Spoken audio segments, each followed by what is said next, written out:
தமிழகத்தில் செயல்படும் அரசு மணல் குவாரிகள் அனைத்தும் முழுமையாக அரசின் கட்டுப்பாட்டில் கொண்டு வரப்படும் என முதலமைச்சர் எடப்பாடி பழனிசாமி தெரிவித்திருக்கிறார்.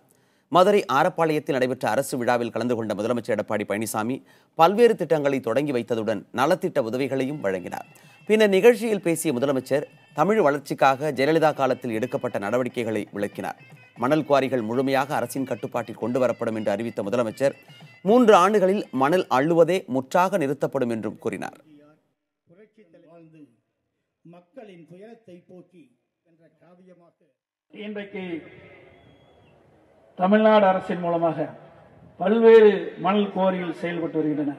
இந்த குவாரிகள் எல்லாம் இனிமேல் அரசே முழுமையாக எடுத்து செயல்படும் என்ற அறிவிப்பை இந்த நேரத்தில் தெரிவித்துக் கொள்கின்றேன்.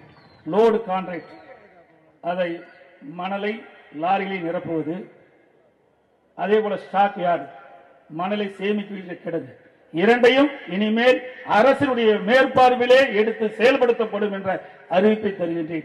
அதே மணல் விலையை கட்டுப்படுத்தப்படும். அதே போல பொதுமக்களும் கட்டுமான தொழில் ஈடுபட்டுகின்றவர்களும் அரசுக்கு முழு ஒத்துழைப்பை நல்க வேண்டும். நமக்கு தேவையான மணல் எதிர்காலத்திலே கிடைக்காமல் போய்விடும். அது மட்டுமல்ல, இன்றைக்கு மணல் இருந்தால்தான் நிலத்தடி நீர் உயரும். ஆகவே இதையெல்லாம் கருத்திலே கொண்டு பொதுமக்கள் இனி தாங்கள் கட்டுகின்ற கட்டத்திற்கு எம்சாண்ட் பயன்படுத்த வேண்டும் என்று கட்டுமான தொழிலில் ஈடுபட்டுகின்றவர்களும் எம்சாண்டுக்கு நீங்கள் படிப்படியாக வர வேண்டும் என்று இந்த நேரத்தில் கேட்டுக்கொள்கின்றேன்.